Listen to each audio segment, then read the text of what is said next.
Aqui com mais um lançamento para moto MV Agusta F4, onde a gente retirou o escapamento original e colocou abaixo na pedaleira aí, ó, escapamento Ox-Race da Hurricane Evolution.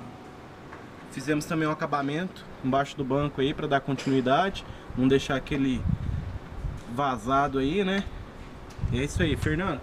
Liga aí a moto, por favor.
Vamos!